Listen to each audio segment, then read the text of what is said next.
누구나 처음으로 자신이 아닌 존재에 빠져드는 경험을 하는 시기가 있습니다. 그 순간 나를 중심으로 돌던 내 머릿속의 세계가 그 사람을 중심으로 돌고 밤새 생각이나 이불 속에서 뒤척이거나 잠들지 못하기도 하죠. 또 어쩔 땐 내가 너무 작고 초라한 존재로 느껴져서 그냥 세상 모든 것들이 팡 터져서 무의미하게 변했으면 하는 생각이 들기도 합니다. 그리고 이 시기는 어쩌면 내 맘대로 되지 않을 수 있는 누군가에게 용기를 내는 법을 처음으로 배우는 아주 중요한 시기이기도 한데요. 사람들은 이 시기를 첫사랑이라고 부르기도 합니다.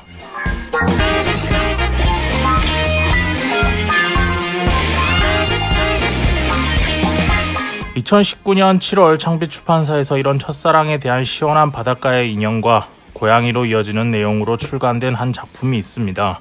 바로 이윤희 작가님의 13살의 여름입니다. 오늘은 이 작품을 소개해드리면서 만화 속의 그림의 정형성과 비정형성에 대해서 조금 말씀드리도록 하겠습니다.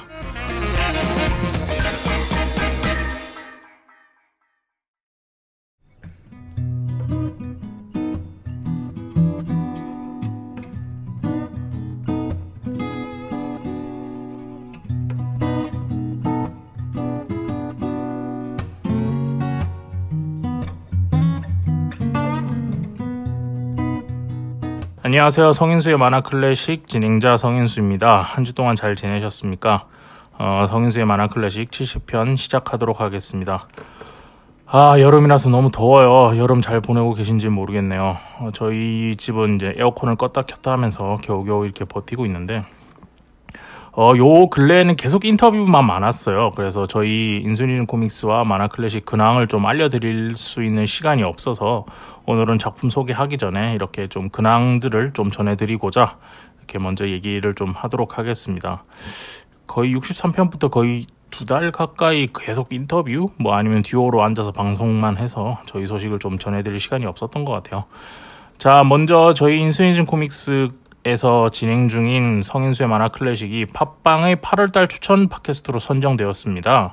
그래서 저희 팟캐스트를 새롭게 구독하시는 분들이 새롭게 구독을 하시면 100캐시를 주는 이벤트를 했었는데 덕분에 구독자가 원래는 200명이었는데 지금 3,000명 가까이 늘어나는 기이한 현상을 좀 목격했어요. 한 2주 만에. 그래서 처음에 좀 기분이 좋았는데 이게 좀 묘한 느낌이 들더라고요. 몇 년 동안 열심히 했는데 물론 언젠가는 발견당할 거라고 생각하고 발견당하는 거에 대해서 기분은 좋긴 했지만 뭔가 그동안 노력으로 모은 200명인데 프로모션 한 방으로 이게 한 290명 넘어까지 가니까 좋기도 하면서 뭔가 힘이 빠지기도 하면서 이게 정신 똑바로 차려야지 이런 생각도 좀 들더라고요. 그런 이벤트가 이런 이슈가 있어서 이번에 이럴 때 뭔가 이벤트라도 해야 되는 거 아니야? 라는 주변의 말씀이 있어서 속으로 그럼 구독자 3,000명 넘으면 이벤트를 하자라고 생각했었는데 2,984명인가 해서 멈추더니 이제 이벤트 기간이 점점 끝나가면서 이제 좋아요와 구독하기 숫자가 점점 이제 내려가더라고요. 그래서 오늘 원고를 준비하는 시간에 보니까 2,200명까지 줄었고 녹음하는 시간을 기준으로 하면 2,000명 가까이로 이제 점점 줄고 있더라고요. 그래서 이게 이제 원래 보통 평균치로 점점 내려가겠구나라는 생각을 하고 있고 그래도 남아주시는 분들, 그래도 발견당해서 좋다고 생각해서 앞으로도 들어주시는 분들은 들어주시겠지라고 생각을 하면서 마음을 좀 비우기로 했습니다. 이게 오묘했어요, 기분이. 그래, 이번 이벤트는, 이번 프로모션, 팟빵에서 해준 프로모션은 저에겐 근데 좀 좋은 경험이었어요. 그래서 평소에 할 때보다 약간 매너리즘이 빠진 것도 있었는데 그때보다는 더 책임감이 생기기도 했고요. 그리고 여러모로 면이 살기도 하고 작가님들 섭외해서 인터뷰할 때 면이 서기도 하고 그런 면도 있어서 이제 좋은 점도 있고 나쁜 점도 있었다라는 이슈 먼저 한번 알려드리고요. 프로모션 해주신 팟빵에 감사드리고 그리고 앞으로도 많은 분들 저희 방송 계속 사랑해 주셨으면 좋겠습니다. 두 번째 근황은 7월 19일부터 8월 11일까지 전시공간의 초대로 함께 진행했던 정신과 시간의 만화의 방.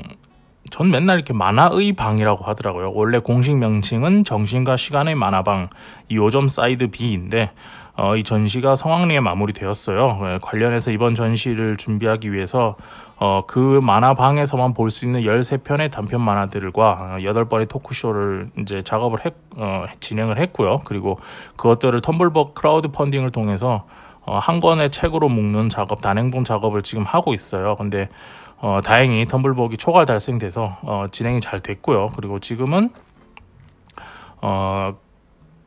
이때 이제 토크쇼 했던 거 작가와의 대화 8편에 대한 글 작업을 하고 있어요. 그래서 제가 듣고 따고 있는 거죠, 하나하나. 그래서 이게 생각보다 시간이 오래 걸려서 이것저것 하고 있어요. 그래서 그 작업들이 다 끝나고 교정 편집 다 끝나면은 한 10월 초에 책이 나가지 않을까 이렇게 생각이 듭니다. 사실 7월 중순부터 8월 중순까지 저는 너무 힘들었어요. 그래서 체력적으로도 많이 힘들었고, 체력이 고갈되다 보니까 여러 가지 실수도 있었고, 그래서 하여튼 힘든 주였는데, 사람들이 이제 만나는 사람마다 성인수 작가님 왜 이렇게 살이 빠지셨어요? 라고 말할 정도니까,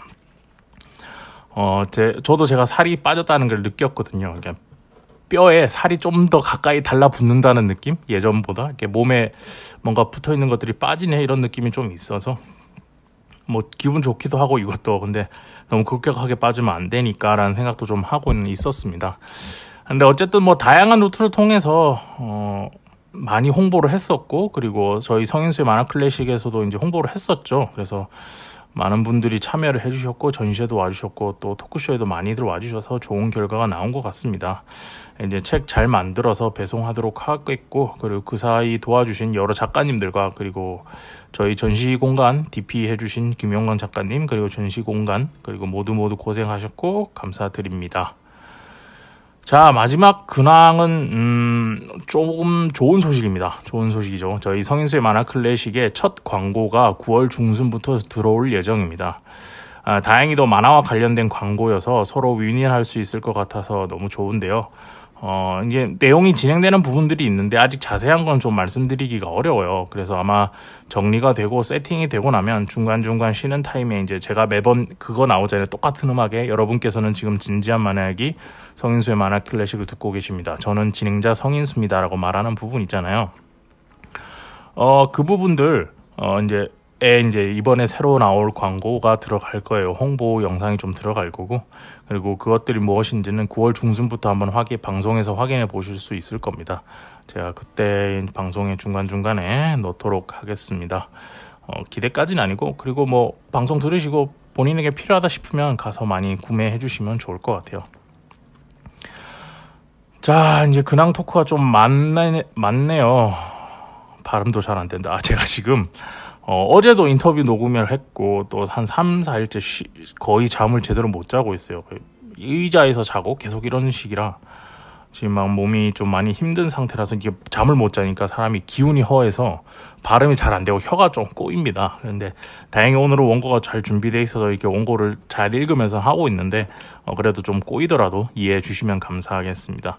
원래 제가 이제 시즌 1 때는 인터뷰를 한 번에 빡세게 올렸죠. 한 번에 2시간이면 2시간, 1시간 50분이면 1시간 50분에서 쭉 올렸는데, 그게 이제 작가님들도 지치고 저도 이제 많이 지치더라고요. 그래서 이제 시즌 2부터는 이제 녹음 분량을 한 50분에서 40분에서 50분 분량으로 나눠서 이렇게 하고 있었거든요. 그래서 그러다 보니까 이제 인터뷰를 3번 정도 했는데 이제 한 두 달이 훅훅 하고 지나가 버렸어요. 그래서 방송을 들으신 분들은 좀 더 다양한 이야기들을 빨리빨리 해주셨으면 좋겠다라는 이런 주변의 이야기도 있었는데, 그거는 제 체력의 한계상 안 됩니다.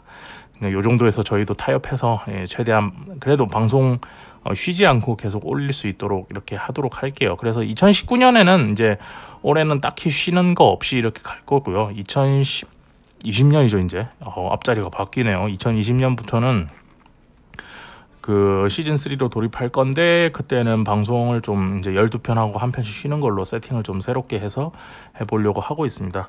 대신 그 사이에 제가 만화와 관련된 또 다양한 일들을 하고 있으니까요. 그것들을 인스타나 페이스북 이런 데서 계속 홍보를 하고 있으니까 개인적으로는 좀 더 다른 작업을 할 수 있는 시간들이 생겨서 뿌듯하고요. 앞으로도 더 열심히 하도록 하겠습니다. 방송도 열심히 하고 방송을 통해서도 여러 활동들을 좀 소개를 드릴게요. 자, 이게 오랜만에 근황 토크라 이번엔 댓글들도 몇 개 좀 달려서 읽어드릴게요.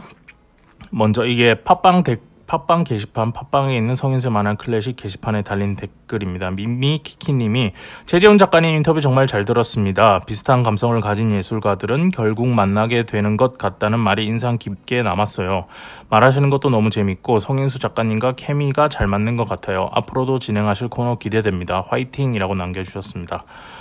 감사드리고요. 원래 최재훈 작가님이 워낙 유명한 분이고 또 그 바람과 타이밍이 잘 맞게 성인수의 만화 클래식이 이제 8월에 추천 팟캐스트로 선정되는 바람에 이제 평소 들어주시는 분들보다 더 많은 분들이 들어주셔서 오랜만에 이제 청취율이 네 자리수를 기록했어요. 그래서 너무너무 감사드리고 미미키키님의 말씀처럼 앞으로도 이게 최재훈 작가님이랑 잘 준비해서 또 다른 패널분을 구했거든요. 그래서 방송을 이제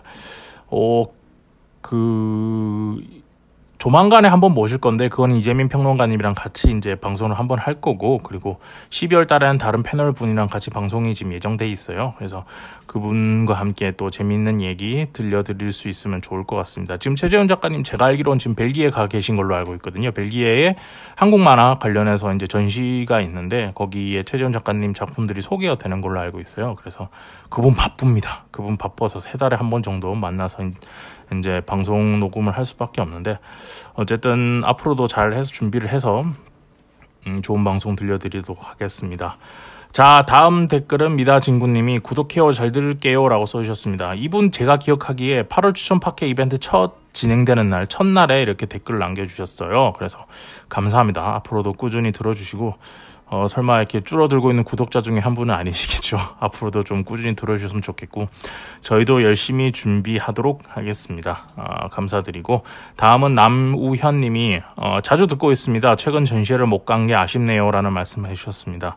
아마 전시회 때 주말에 오셨으면 저랑 만나실 수 있었을 텐데 조금 저도 아쉽네요. 네, 좋은 작품들도 많았고 혹시 단행본 관련 텀블벅 신청하셨으면, 클라우드 펀딩 신청하셨으면 단행본을 받아보실 수 있을 텐데 여튼 그렇습니다. 다음에 또 언젠가는 내년에는 아마 전시 준비를 할 거니까요. 저희가 그때 한번 와서 또 얘기 나눌 수 있으면 좋을 것 같아요. 그리고 저희 방송 자주 들어주신다니까 정말 감사하고요. 앞으로도 제 컨셉은 바뀌지 않습니다. 웃음을 주는 재미보다는 진지하고 또 흥미로운 그런 방송 잘 만들도록 하겠습니다. 댓글 남겨주신 분들 모두 감사드리고요. 앞으로도 잘 부탁드립니다. 방송 피드백 주시면은 그게 진행자나 저희 진행하는 팀 입장에서는 굉장히 큰 활력소가 돼요. 이게 피드백이 온다는 건 정말 좋은 거거든요. 비난도 좋고요. 남겨주시면 열심히 피드백 댓글 읽어드리도록 하겠습니다. 항상 보고 듣고 참여해 주셔서 감사합니다. 자, 일단 이번에 근황 얘기는 여기까지 하도록 하겠습니다.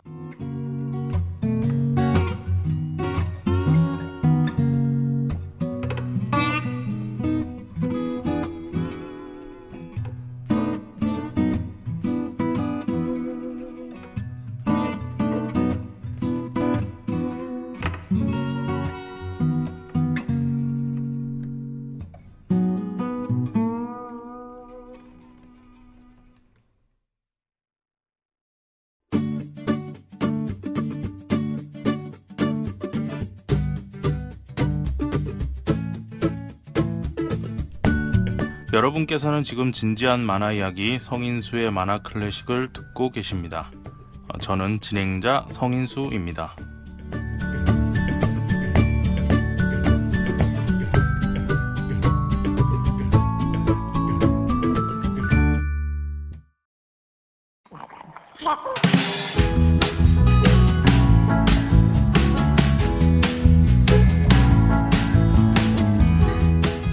자, 언제나 그랬듯이 요즘도 좋은 만화책들은 많이 나오고 있습니다. 한국 작가들의 작품들도 그런데요. 그렇기 때문에 저는 적어도 1-2주에 한 번씩은 예스24나 알라딘, 오프라인으로는 제가 회사 근처에 있어서 반디앤 루이스나 아니면 집 근처에 있는 교보문고 등을 가보는데요. 제 기억이 맞다면 이 책은 예스24에서 이제 새로 나온 책 메뉴를 보다가 발견한 것 같아요. 그때 이 표지가 너무 인상적이었어요. 이훈희 작가님의 13살의 여름이라는 그 작품의 표지였는데 이제 사용하고 계시는 푸른색이 너무 마음에 들어서 표지가 인상적이어서 처음에 그게 아무래도 그 화면에 표지 이미지가 작게 나오잖아요. 그래서 한 몇 초? 3, 4초 정도는 그 작가 이름을 못 봤어요. 그래서 출판사 이름도 못 봤으니까 미메시스에서 또 해외에서 좋은 작품 들여왔군 이라고 생각하고 이게 눈으로 이렇게 자세히 보니까 창비에서 나왔고 또 국내 작가인 거예요. 그래서 국내 작가에서 이렇게 깔끔하게 그리시는 분들 잘 못 봤는데 라고 생각을 했는데 그래서 창비에서 나왔고 국내 작품이구나 그렇게만 생각하고 이제 구매해야지라고 생각을 했었어요. 그런데 제가 요즘 아시겠지만 여러 가지 프로젝트를 하고 있어서 제가 알려지기는 여러 가지 프로젝트를 많이 하니까 만나는 사람들 많아지고 많이 알려져서 이제 그걸 감사하고 좋게 생각을 하고 있는데 이제 금전적으로는 조금 주머니 사정이 힘들어요. 그러니까 예전처럼 책을 많이 살 수가 없는 거죠. 그래서 이제 흥미가 생기는 만화책들이 있으면 다 일단 예스24 카트에 담아둬요. 카트에 담아뒀다가 이제 한번 이제 목돈이 생겨서 이제 쓸 수 있는 여윳돈이 생기면 이제 몇십만 원치를 한꺼번에 사서 읽거든요. 그래서 요새 2019년에는 좀 그렇게 읽는 것 같아요. 2018년도에는 매달 월급이 생기면 그때마다 꼬박꼬박 이렇게 샀었는데 조금씩이라도 요새는 좀 바쁘기도 하고 그래서 그렇게 지내고 있는데 그래서 이제 카트에 넣어놓고 잠시 잊었어요. 좀 요새 그 전시 준비도 하고 이래서 바빠서 그래서 이것저것 하면서 지내고 있었는데 갑자기 창비에서 초포가 왔더라고요. 그래서 뭐지 하고 뜯어봤는데 거기에 이윤희 작가님의 13살의 여름이라는 작품이 이제 딱 들어있었고 창비에서 이제 선물을 해주셔서 너무 감사했습니다. 그래서 이제 오자마자 그걸 뜯어서 그 자리에서 한 번에 다 읽었죠. 근데 그 책이 들어온다고 해서 무조건 소개시켜 드릴 수는 없잖아요. 물론 각자의 취향도 있고 열심히 책을 만들어 주신 노고에 대해서는 감사드리지만 제 취향도 있고 뭐랄까 그런데 이 작품 보는 순간 너무 좋은 거예요. 왜냐하면 제가 그때 너무 힘들었고 그러니까 너무 정신적으로나 육체적으로 너무 힘든 상태였고 근데 이제 거기다 요새 세상살이가 이제 점점 척박하다는 느낌 많이 들잖아요. 감수성이 메말라 간다는 이런 느낌도 있었고 그런데 이 작품을 보니까 그런데 이렇게 단비가 내리는 그래서 구멍이 송송송 나 있는 마음에 이렇게 물기를 채워주는 듯한 오아시스가 물을 머금을 수 있게 그렇게 하는 듯한 그런 느낌이 있고 또 표지에서도 나오는 이제 시원함 이런 것들이 제가 요새 너무 계속 바쁘다는 얘기를 계속 하는데 죄송합니다. 어쨌든 그래서 요새 제가 자주 시간 나면 가는 휴양지가 있어요. 이제 어제 땡땡땡 포구라고 이게 약간 항구까지는 아니고 포구인데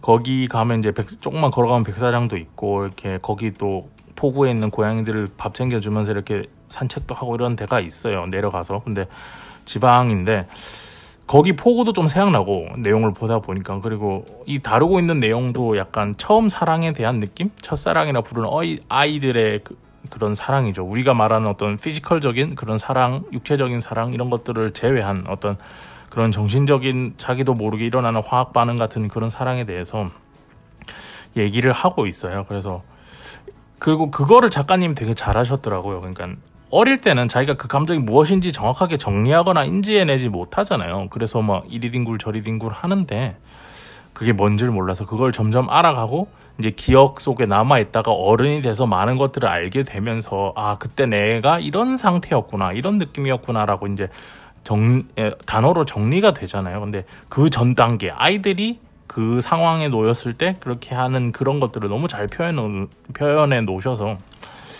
뭐랄까 꼰대적인 마인드일 수도 있겠지만 어른이 아이들의 세계를 보면서 느끼는 어떤 좀 영혼이 맑아지는 느낌? 그런 느낌이 있었어요. 그래서 인터뷰를 준비한 것들을 다 방송을 내보내고 나면은 이 다음에 이 작품 소개를 한번 꼭 좀 해야겠다라는 생각이 들어서 오늘 이렇게 들고 나왔습니다. 오늘 소개해드릴 작품 이윤희 작가님의 13살의 여름입니다.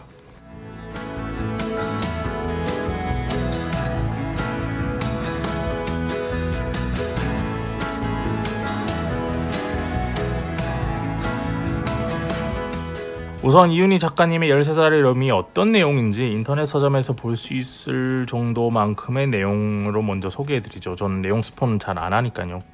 그러니까 이거는 근데 내용이 중요하다기보단 그 안에 머금고 있는 감수성을 느끼는 게 중요해요. 그러니까 직접 여행도 그냥 사진으로 보면 우리는 다 봤다 생각할 수 있지만 직접 가면은 거기서 나오는 그 지역의 냄새, 음식, 사람들, 분위기 이런 것들을 느끼는 것처럼 이 책도 마찬가지인 것 같아요.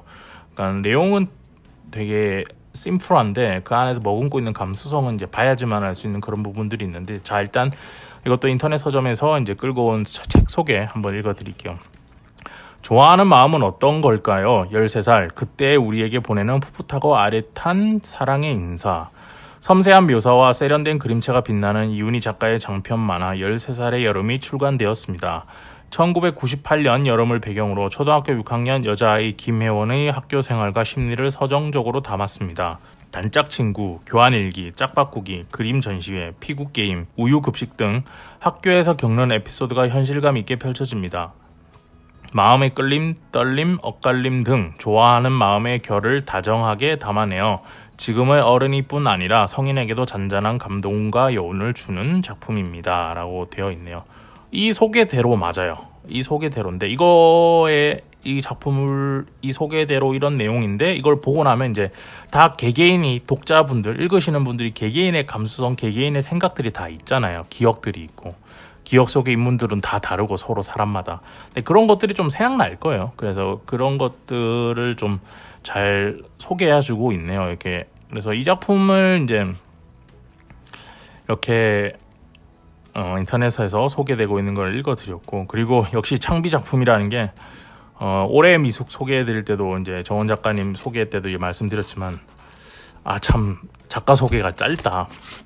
근데 이거는 이제 창비에 제가 매번 건의드리고 있는 건데, 작가 소개를 짧게보단 좀 길게 하는 게 요즘 시대에는 더 맞지 않나라고 생각해요. 예전에 21세기 초반까지만 해도 정보 전달에 좀 더 치중을 하다 보니까 너무 기록적인 그 세세한 이야기까지는 안 하는 게 좀 보통적인 관례였는데, 요즘은 좀 또 바뀌고 있거든요. 이 작가가 어떤 작가지? 이 작가에 대해서 우리가 어떻게 무엇을 알고 있지라는 생각, 무엇인가를 좀 많이 알려줄수록 사람들이 그 작가에게 빠져드는 게 좀 다르기도 하거든요. 그래서 그랬으면 좋겠다라는 생각이 있는데, 어쨌든 짧지만 읽어드릴게요.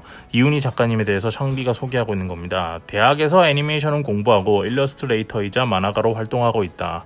만화 안경을 쓴 가을을 냈고 두배로 카메라, 중국집, 10대들을 위한 나의 문화유산 답사기 등의 그림을 그렸다. 라고 소개돼 있고, 그리고 이 13살의 여름 같은 경우에는 어린이 교황지로 유명한 이제 고래가 그랬어라고 있는데 거기서 연재되었던 작품이기도 합니다. 잠시 이 고래가 그랬어에 대해서 좀 설명을 드릴게요. 이왕 얘기가 나온 김에 앞전에 이종철 작가님 얘기할 때도 바다의 창대 그것도 얘기할 때 고래가 그랬어 얘기가 나왔었죠. 이 고래가 그랬어라는 데에서 좀 설명을 드리자면 거기 인터넷에 나와 있는 설명을 읽어드리는 게 이런 거는 제일 정확해요. 그래 본인들이 어떻게 자신들을 피하라고 있는지를 보면 되니까요.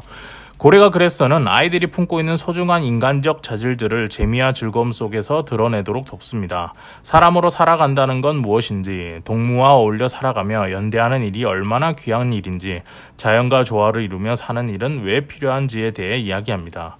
어린이들은 어른에게 질문하며 어른들은 어린이들의 말을 경청하게 합니다.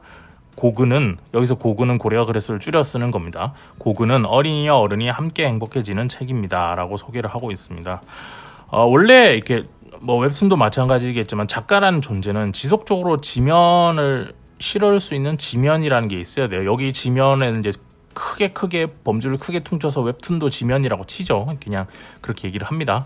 그렇게 했을 때 그래야 이제 실력도 늘고 자기 컨디션 밸런스를 계속 유지할 수 있거든요. 예술가들이 제일 중요한 거는 자기 컨디션 유지인 것 같아요. 밸런스 유지. 그러니까 그래서 예술가들은 루틴이 있는 삶이 굉장히 중요한데, 그런 의미에서 이 고래가 그랬어가 이제 웹툰이랑 좀 다른 결의 만화를 그리고 싶어 하시는 만화가들한테 이 교양지가 가지는 의미가 커요. 그래서 여기서 단편이나 연재 작품을 차곡차곡 제작하셔서 나중에 책으로 내시는 분들도 있고, 이 과정을 트레이닝 삼아 열심히 작업하시면서 이제 단행본이나 이렇게 작품 긴 것들 이런 것들에 대해서 실력을 쌓아가시는 분들도 계시고, 그렇기 때문에 고래가 그래서 이제 그 좋은 글들도 많이 올리시는 분들도 있고, 그래서 출판 만화 쪽으로 좀 무게 중심을 뒀을 때 차세대 인물, 아니면 조만간에 또 좋은 작품을 만들 수 있는 작가들, 아니면 현재 활동하고 있는 좋은 작가들을 만날 수 있는 좋은 공간이기도 해요. 고래가 그랬어라는 곳이. 그래서 혹시나 관심이 있으신 분들은, 이런 좀 다른 결의 만화에도 관심이 있으신 분들은 고래가 그랬어라는 교양지를 구독해 보시는 것도 저는 매우 좋다고 생각합니다.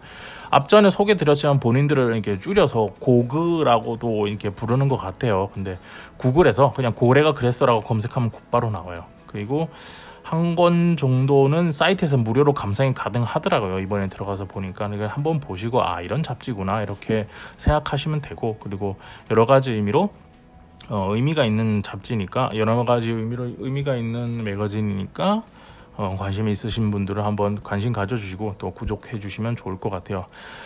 자, 다시 돌아와서 저는 이 이윤희 작가님의 13사의 여름을 딱 펼쳐서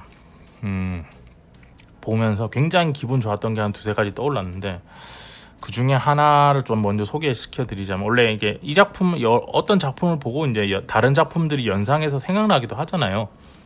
근데 제가 개인적으로 정말 좋아하는 단편 애니메이션이 하나 있어요. 이게 별로 알려진 단편 애니메이션은 아니죠. 뭐 우리가 좋아하는 단편 애니메이션 뮤직비디오 이런 거 얘기하면 뭐 지브리 스튜디오에서 만들었던 On Your Mark 같은 거 얘기를 하는데, 근데 이거는 제가 알기로 어떤 외국 가수의 뮤직비디오 같은 형식인데, 바로 팀 파이트의 빅 미스테이크라는 작품입니다.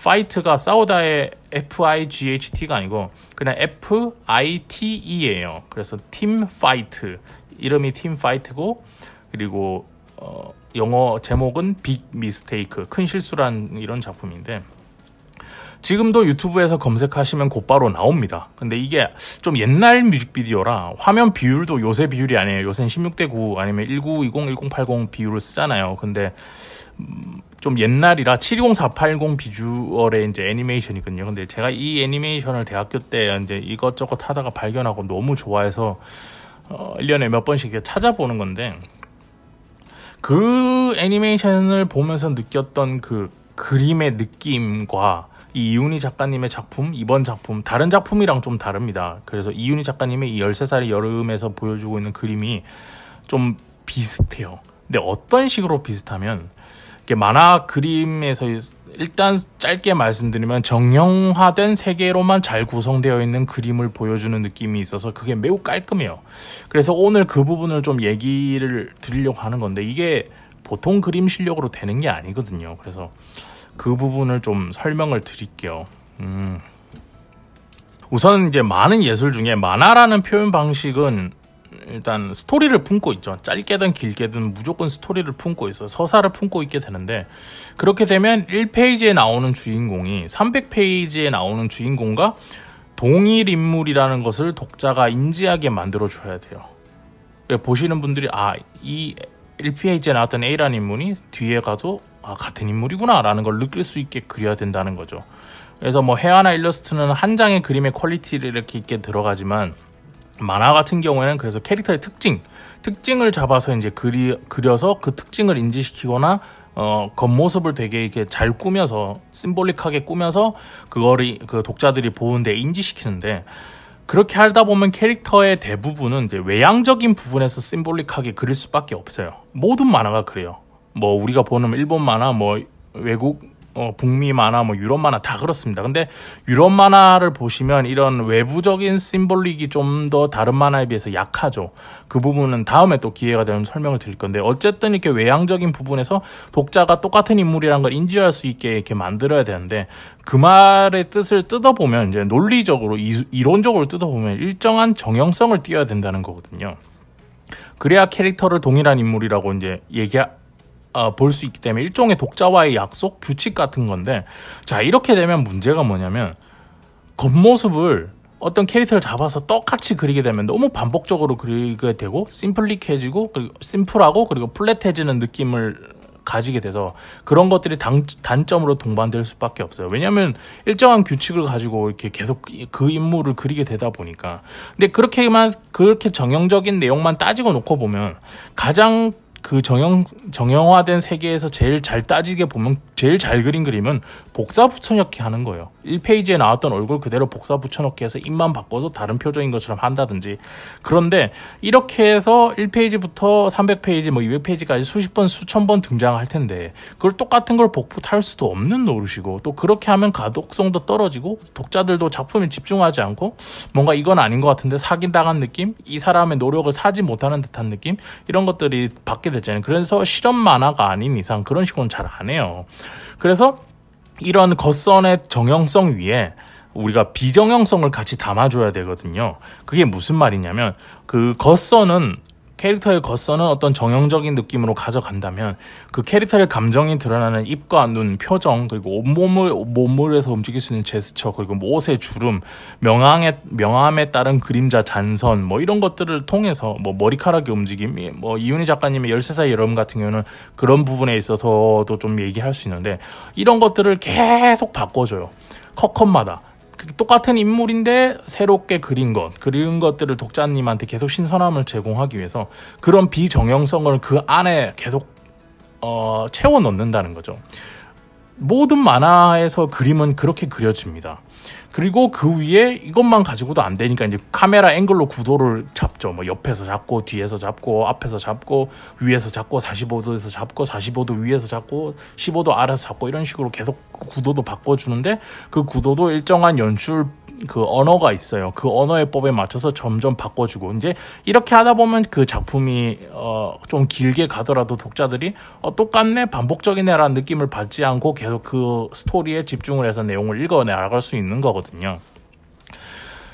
그렇게 대부분 작품들이 이루어져 있어요. 그리고 그 위에 작가의 개성에 따라서 이제 어떤 약간의 형태가 더해지고 그날의 컨디션에 따라서 이제 느낌이 달라지고 이러는 건데, 대부분의 만화의 그림들은 이런 서사를 품고 있기 때문에 이런 식으로 구축 반항을 이루어져요. 그래서 그 위에 이제 말풍선을 어떻게 놓느냐, 또 컷과 컷 사이에 어떻게 그림을 다루느냐, 컷과 컷 사이 그림을 어떻게 보여주냐에 따라서 시간적인 것들도 이렇게 자기가 컨트롤할 수 있는 것도 맞는데, 자, 그래서 이런 정형과 비정형을 다루는 거에 있어서 원래 작가님들, 저도 그러려고 노력은 하는데, 원래는 이렇게 겉선, 그 정형적인 겉선 안에 비정형적인 세계를 많이 꾸미려고 노력해요.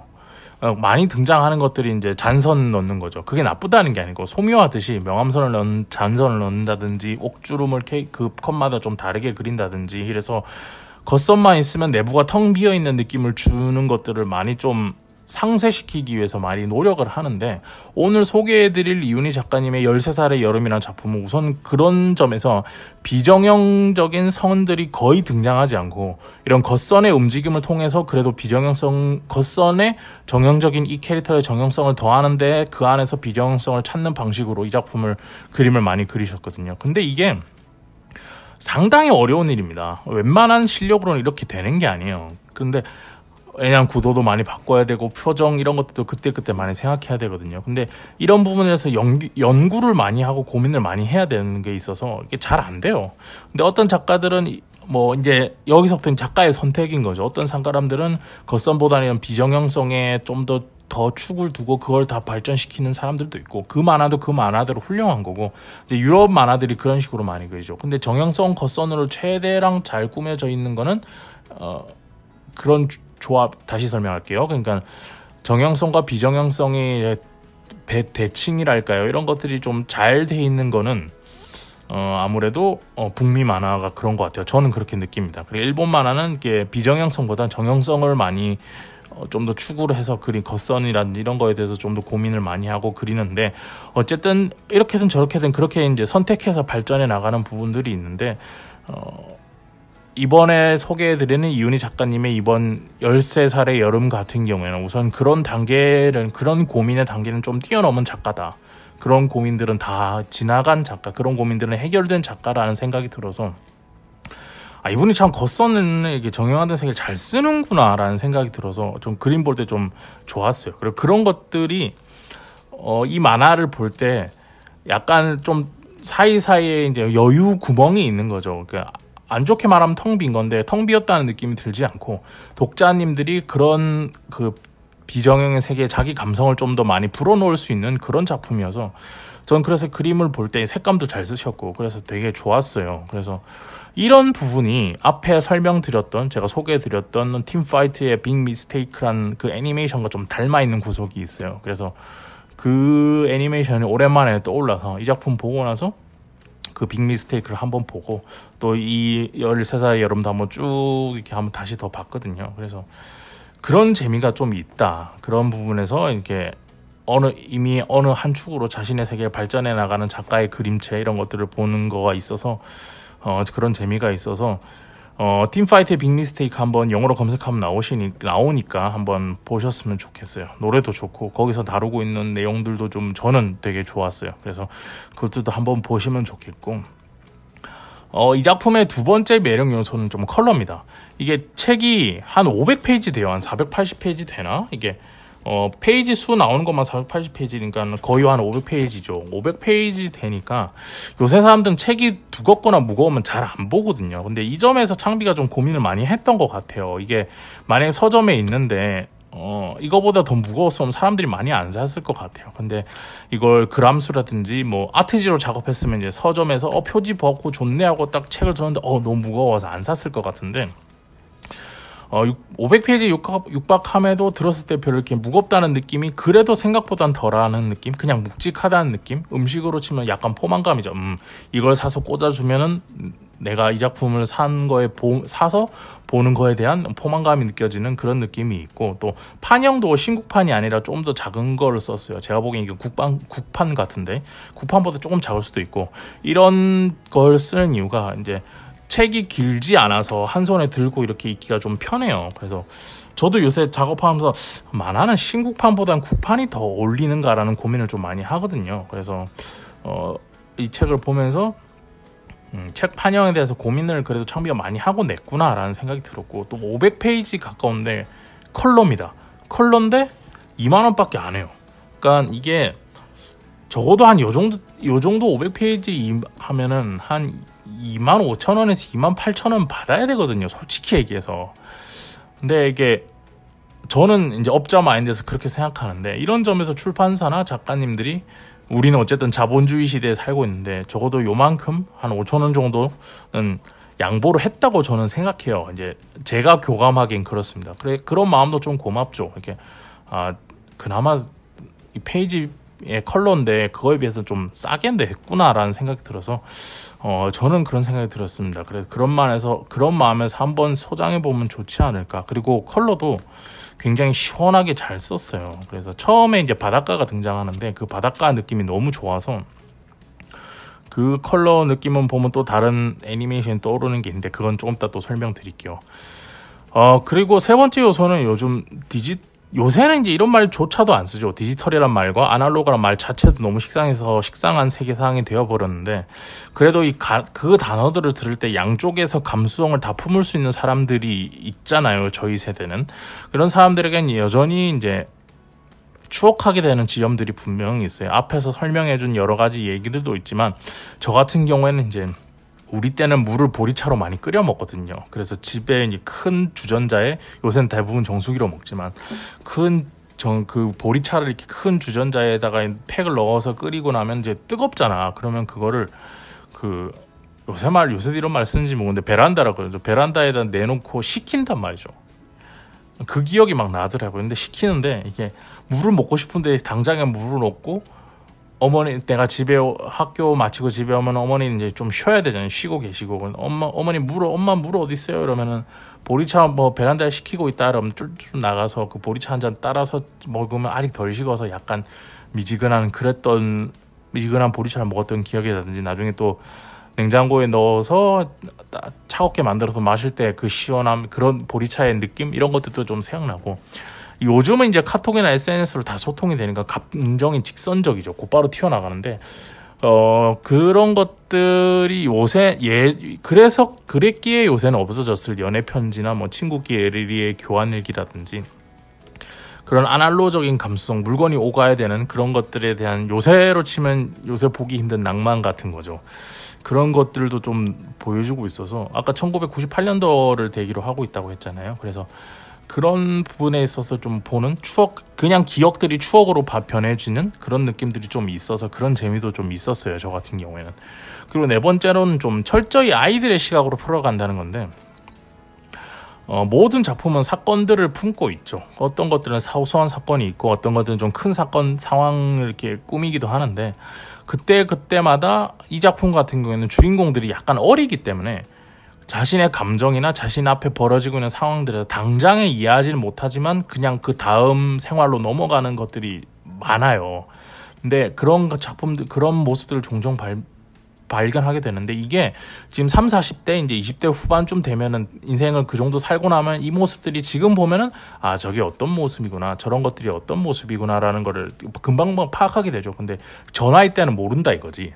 근데 그 상황들을 아직 좀 풋풋함이 남아있는 아이들의 느낌으로, 아이들의 시선으로 그 연출을 해나가는 거에서 그런 부분에서 좀 한 겹의 또 재미가 있어요. 그러다 보니까 어른들의 세계를 막 자세하게 다루지 않죠. 뭐 부모님이 싸우는데 그 내용에 대해서 뭐 자세하게 설명하지 않다든가, 그냥 그 상황과 그 공기, 이 아이가 느끼는 그 상황과 그 공기에 대해서 느끼고, 뭐 어머니나 아버지가 상황이 변하는 거에 대해서 아이들의 시각에서 비춰지는 여러 모습, 비주얼적인 그런 것들을 보여주는데, 어른인 우리 입장에서 저게 무슨 모습인지 대충 다 알잖아요. 근데 이 작품에 나오는 아이들은 그걸 잘 몰라. 그리고 상세하게 소개하지도 않아. 그것들은 이제 약간 변두리적인 요소로 나오는 거기 때문에 그것들을 통해서 독자들이 좀 상상하게 만드는, 생각하게 만드는 이런 것들이 있어서, 그런 것들도 이 작품의 입체감을 좀 더하는 데 있어서 좋다라는 생각이 들었어요.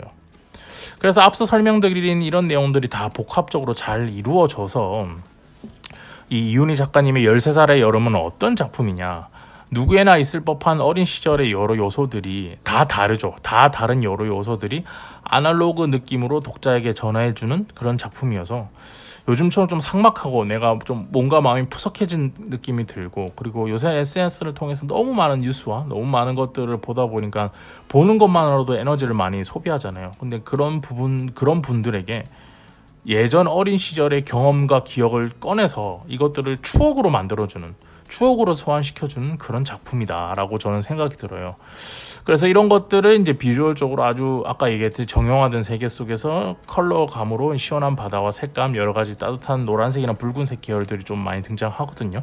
그래서 그런 것들을 잘 표현하고 있다는 점에서 볼거리가 많았던 작품이라고 생각돼서 오늘 이렇게 소개를 좀 해드렸습니다. 작가님 고생하셨고요. 그리고 좋은 작품 내주셔서 감사합니다.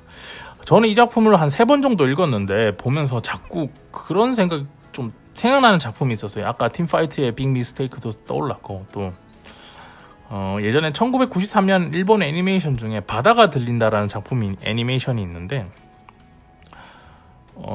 그 애니메이션의 내용이 이 13살의 여름과 직접적으로 맞닿아서 연결되지는 않아요. 그런데 예전에 어떤 일이 있었냐면, 그 애니메이션 전문 채널이죠. 투니버스라는 채널이 있는데, 거기서 투니버스 애니뮤직이라고 당시에 어떤 일을 했냐면, 이런 그 일본의 애니메이션에 여러 TV판 애니메이션들을 수입해서 이제 보여주잖아요, 사람들한테. 그리고 그 애니메이션들을 한국에서 대중가요를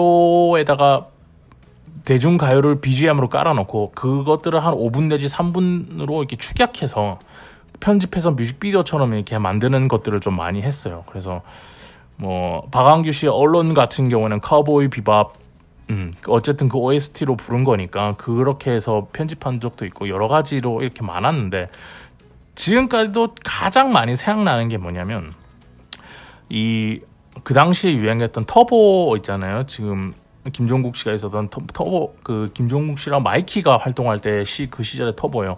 그 터보의 회상이라는 노래가 있는데, 그 노래에다가 이 바다가 들린다라는 그 애니메이션을 그 노래 러닝타임에 맞춰서 편집을 해서 뮤직비디오 형식으로 이렇게 딱 보여준 게 있어요. 근데 그게 너무 잘 어울렸고, 그래서 그때 그 느낌이 아직도 전 남아있어요. 그래서 투니버스 애니뮤직 하면은 그 터보의 회상에 바다가 들린다를 편집해 놓은 것들이 아직도 생각나는데, 그러니까 정리해서 말씀드리면 바다가 들린다 애니메이션 자체로는 이 13살의 여름이랑 작품이랑 연결은 잘 안 돼요. 매치는 잘 안 되는데, 그렇게 되었던 애니뮤직 그 뮤직비디오를 한번 보시고 나서 이 13살의 여름이란 작품을 보면 정말 귀 속에서 계속 그 노래가 자동 재생돼요. 뭔가 좀 어울려. 그런 부분들이 있어서 이것도 그 구글에서 치면 나와요.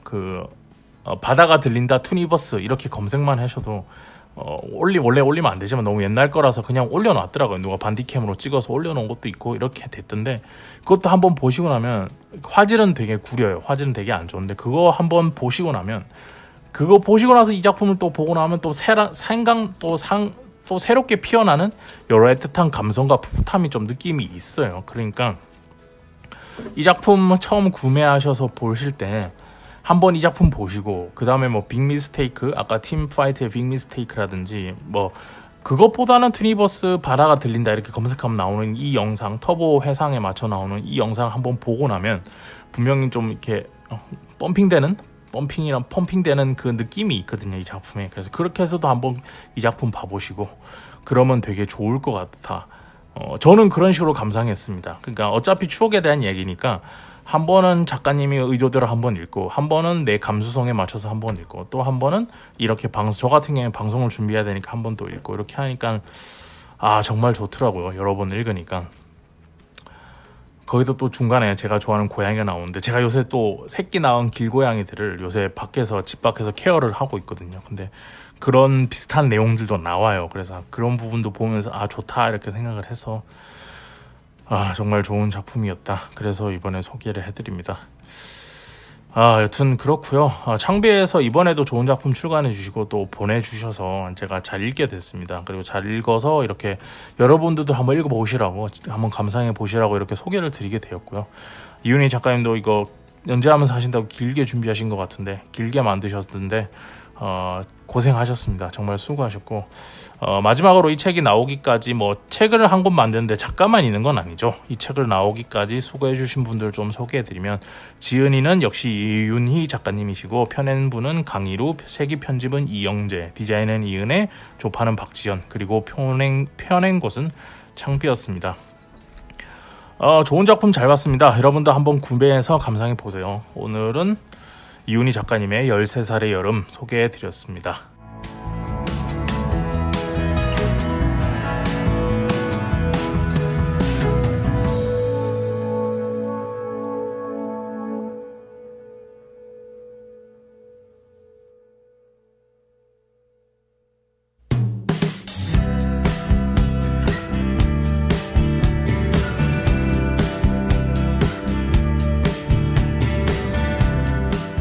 자, 오늘은 여기까지 할 건데요. 예전에는 아예 없었는데 요즘 제 방송을 듣고 이제 조금 알려졌는지, 저란 사람도 그렇고 저희 방송이 좀 알려졌는지 저한테 이렇게 책을 보내주시는 출판사들이 조금씩 계세요. 근데 정말 감사드리고요. 이게 근데 약간 양심이 찔리는 부분도 있어요. 공짜로 책을 본다는 거에 대한 그런 것들이 좀 있어서, 보내주실 때마다 책들은 다 잘 읽고 있습니다. 열심히 적어도 한 2번씩은 읽어요. 근데 그 작품들을 모두 소개해드리지 못하는 부분은 좀 죄송스럽긴 해요. 근데 작품이 안 좋아서라기보다는 저의 취향 같은 것도 좀 있는지라, 제가 취향을 타는 부분들이 있어서 매번 다 소개해드리지 못하는 부분은 좀 죄송스럽고요. 그리고 오늘처럼 이렇게 반대로 정말 좋은 작품이다, 이건 정말 좋은데 라고 바로 팍 비리 꽂히면 이렇게 작품을 소개해드린 경우도 있으니까 너무 상심하지 않으셨으면 좋겠습니다. 제가 악감정을 가지고 이런 건 아닙니다. 그리고 또 반대의 경우 이렇게 작품을 방송에서 소개해드리고 나면 이게 좀 판매고가 올라야 될 텐데, 과연 그럴 것인가 라는 거에 대해서 좀 죄송스럽기도 하고요. 제 감정은 좀 복합적입니다. 매번 이럴 때마다. 또 이거를 증정받은 건데, 앞서 말했지만 이게 어쨌든 무료로 공짜로 받은 거잖아요. 그래서 그 부분에서 좀 찔리는 부분이 있고 해서, 그래서 이번에 좀 마지막에 이벤트를 좀 알려드리려고 해요. 원래 앞전에 방송 소개까지만, 작품 소개까지만 듣고 안 들으신 분들도 계시거든요. 그래서 마지막 이벤트로 어떤 거를 하려고 하냐면, 어쨌든 카트에 담아뒀는데 이렇게 보내주셔서 저는 잘 읽게 되었으니까 제가 따로 한 권을 사서 독자분들에게 좀 보내드리는 이벤트를 하려고 합니다. 원래는 그냥 게시판에 글 남기면은 그분에게 드리는 방식으로 하려고 했는데, 그렇게 하면 또 개인정보를 물어보는 과정에서 또 헷갈리거나, 또 다른 분들이 제가 보냈어요, 제가 댓글을 달았어요 라고 이런 식으로 할 수도 있기 때문에 그게 좀 어려워서 제가 그냥 메일 주소 하나 알려드릴게요. 그 메일로 받겠습니다. INSOOZIP 인수집 네이버닷컴입니다. INSOOZIP ZIP는 압축할 때 우리가 집이라고 하잖아요. ZIP 그리고 앞에 인수는 제 이름이죠. 성인수의 인수 INSOOZIP 네이버닷컴으로 보내주시면 됩니다.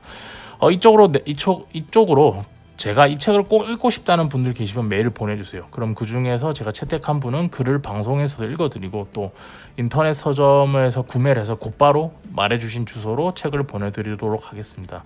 참고로 얼마 전에 방송되었던 사람 냄새의 김승용 작가님 모셨을 때 김승용 작가님의 친필이 들어가 있는 사람 냄새 1권도 댓글을 남겨주시는 분에게 보내드린다고 했는데 그것과 관련된 댓글을 주신 분들에게 그것도 아직 응모자가 없어서 못 보내드리고 있어요. 그래서 이것도 이번에 같이 이벤트를 하겠습니다. 두 권 다 한 분에게 보내드릴 수는 없으니까요. 뭐 이윤희 작가님의 13살의 여름이나 김승용 작가님의 사람 냄새 1권을 소장하고 싶으신 분들은 인수집 네이버닷컴으로 메일을 보내주세요. 그러면 제가 혼자 방송을 이렇게 하는 날에는 사연도 읽어드리고 또 그때 맞춰서 책을 보내드리도록 하겠습니다.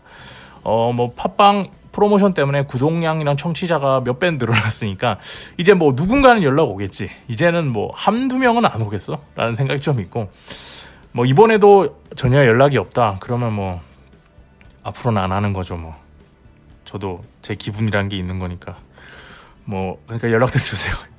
인수집 네이버닷컴으로 연락 주시면 제가 책을 사연도 읽어드리고 책도 보내드리겠습니다. 다음 주 내용도 조금 소개해드리죠. 다음 주에는 요즘 웹툰판에서 스케치업 관련 분야로 굉장히 핫한 분들이에요. 웹툰어스라는 스케치업 관련 상품을 판매하는 플랫폼을 운영하고 계신 AB 프로젝트 운영진들을 모시고 인터뷰한 내용이 방송될 예정입니다. 그래서 사실 그 방송을 어제 녹음했어요. 어제 녹음을 했고 오늘 제가 밤새 또 영상 편집할 게 있어서 편집을 하고 오늘 또 저희 고 작가님이죠. 아이윤 작가님이 또 홍대 전시공간에서 또 바로 이어서 전시를 하고 있어서 거기 오프닝도 갔다 오고 오늘 또 와서 이렇게 인터뷰 녹음을 하고 있거든요. 그래서 제가 9월 초까지는 9월 중순까지는 좀 바쁘지 않을까 이런 생각이 있어요. 그때까지만 딱 지나고 나면 이제 다시 좀 덜 피곤해질 평범한 일상으로 돌아갈 것 같으니까 그때 가서는 좀 더 여유롭게 방송을 준비하겠습니다. 오늘 같은 경우는 이제 많이 못 자서 목소리가 좀 갈라져요. 그래도 좀 이해해 주시고요. 사실은 마지막에 터보의 회상을 틀고 싶거든요. 그 노래를 이 팟캐스트에 틀고 싶은데 그러면 이제 불법이잖아. 저작권법 위반이라서 고민 중입니다. 그런데 어쨌든 그 노래가 너무 좋아서 한번 틀어는 보고 싶은데 어떡하지? 그냥 이렇게 마이크 그러니까 들이대고 트는 게 아니라 라디오에서 나오는 것처럼 옆에다 그냥 틀어놓고 들려드릴까 이런 생각도 좀 있고 이건 또 편집하면서 생각을 하게 되겠죠. 어쨌든 아까 얘기했듯이 그 투니버스 바다가 들린다 투니버스 검색하셔서 한번 그것도 보시고 13살의 여름 이윤희 작가님의 만화 한번 꼭 보시기 바랍니다. 자, 열심히 준비하고 또 이벤트도 요번에 준비를 했으니까 책 응모 꼭 해주시면 감사하겠습니다. 자, 이번 주는 여기까지 하도록 하겠습니다. 저는 다음 주에 뵙도록 하겠습니다. 한 주 동안 잘 지내시고 감사합니다. 다음 주에 뵙도록 하겠습니다.